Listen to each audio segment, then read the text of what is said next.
নমস্কার, মিঠুস কিচেনে সবাইকে স্বাগত। আজ আমি পালক পনির করে দেখাবো।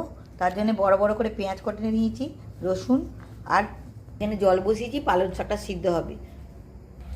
পালং শাকটা এবার সিদ্ধ করা হয়ে গেছে, এটাকে পেস্ট করে নেবো মিক্সিতে। কাঁচা লঙ্কা দিয়ে জাস্ট একটু সর্ষের তেল দিয়ে পেস্ট করা হচ্ছে।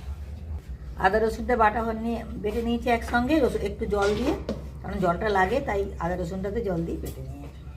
পেস্টটা এরকম হয়েছে, কেটে ফাটিয়ে রাখা হয়েছে। সুন্দর। কড়া বসিয়ে দিয়েছি, তেল দিয়ে দিয়েছি, সর্ষের তেলে রান্না করলেই এই রান্নাটা খুব সুন্দর খেতে হয়।